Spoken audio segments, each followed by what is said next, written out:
Hi, welcome to MooMooMath. Today we're going to look at simplifying identities with double angles. This is part 4 of this lesson. Okay, so working with identities. We want to simplify each one of these down to one trig function. So you've got to be familiar with these double angle identities, and then you have to be able to recognize those. So let's start with this first one. We have 4 times sine theta, cosine theta. So what you need to do is you need to look at your double angles and see which one it looks most similar to. Well, I hope you're looking at this and saying, okay, sine of 2x or 2 theta is equal to 2 sine theta cosine.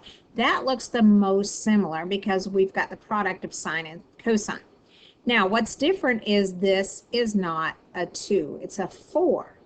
So what we want to do is we want to rewrite this as 2 times 2 sine theta times cosine theta. So that's what we want to do. We want to rewrite it, kind of factored out so it looks like this double angle formula.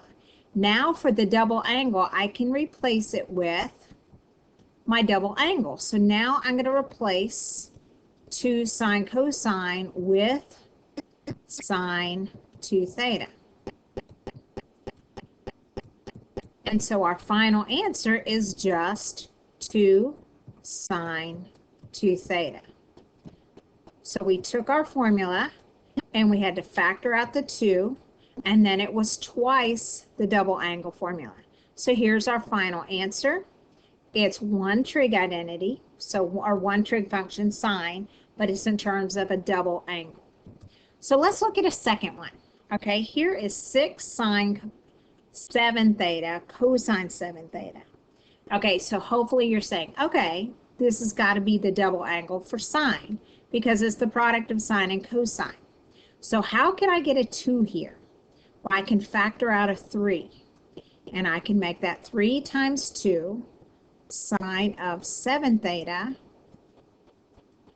cosine 7 theta.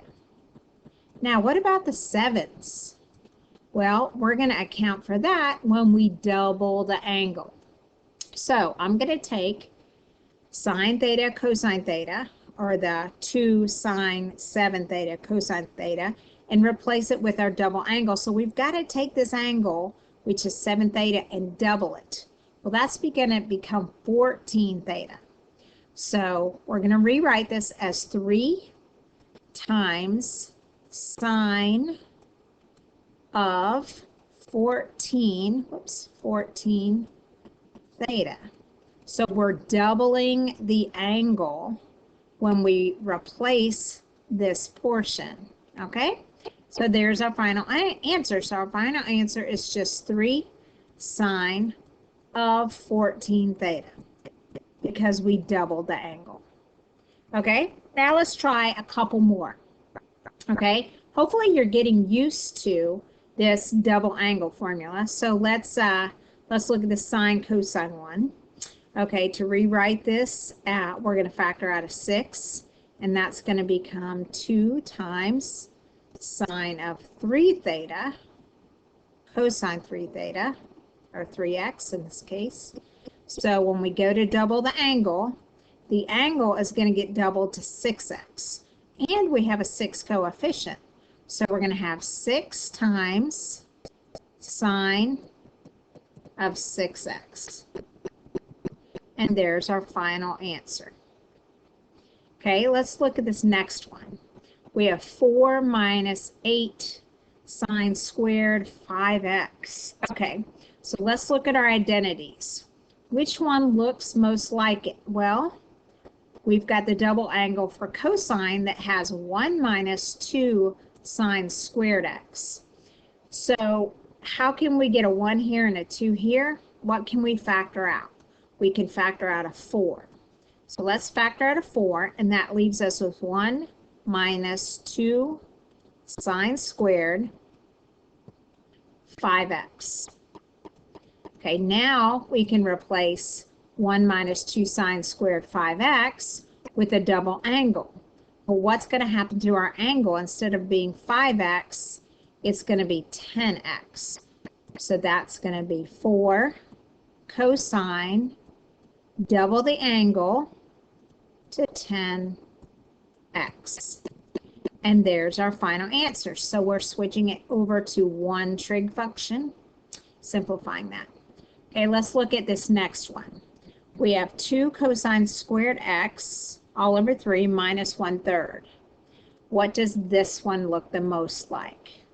Well, it probably looks like another cosine of a double angle. This one has cosine squared minus 1. So what could we factor out to get a 1 here? We can factor out a 1/3. So let's factor out 1/3, and that leaves us with 2 cosine squared x minus 1. Okay, that looks pretty similar to our double angle formula, right? And this time, x and theta, they're just a single angle, so I'm just going to make this a double angle. So my angle is just going to be 2x. So it's going to be 1/3, because that's my coefficient right here.